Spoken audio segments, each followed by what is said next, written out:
இப்போ இருக்க காலகட்டத்தில் வீட்டில் இருக்க பெண்களுக்கு தான் வெயிட் வந்து இன்க்ரீஸ் ஆகுது. பெண்களுக்கு வெயிட் இன்க்ரீஸ் ஆக என்ன ரீசன் பார்த்தீங்க அப்படின்னா 80% நீங்கள் சாப்பிட்ற ஃபுட்டு தான். ஆமாங்க, நீங்கள் சாப்பிட்ற ஃபுட்டில் பார்த்தீங்க அப்படின்னா கேலரிஸ் வந்து இருக்குது. நீங்கள் சாப்பிட்ற ஃபுட்டில் மாவுச்சத்து ஃபேட் இருக்கிற ஃபுட்டாக வந்து சாப்பிட்றீங்க.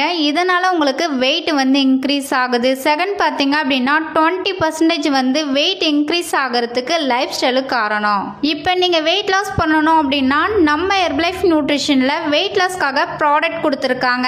இந்த ப்ராடக்ட் எடுக்கும் போது உங்களுக்கு சூப்பராக வந்து வெயிட் லாஸ் ஆகும். நீங்கள் என்னுடைய கைடன்ஸ் மூலிமா ஹெர்பலைஃப் ஃபுட் எடுத்து வெயிட் லாஸ் பண்ணணும், ஃபேட் லாஸ் பண்ணணும், இந்த ப்ராடக்ட்டை பற்றி டீட்டெயில் தெரிஞ்சுக்கணும் அப்படின்னா ஸ்க்ரீனில் தெரியுற இந்த நம்பருக்கு கால் பண்ணுங்கள். நாங்கள் உங்களுக்கு ஹெல்ப் பண்ணி கைட் பண்ணுறோம். நம்ம சேனலில் டெய்லி பேஸில் ஹெல்த்தை பற்றியும் வெயிட் லாஸ் பற்றியும் ஹெர்பலைஃப் ப்ராடக்ட்டை பற்றி டெய்லி வந்து அப்டேட் பண்ணிகிட்டு இருக்கோம். இந்த மாதிரி இன்ஃபர்மேஷன் தெரிஞ்சுக்க நம்ம சேனலை சப்ஸ்கிரைப் பண்ணி வச்சுக்கோங்க. தேங்க்யூ.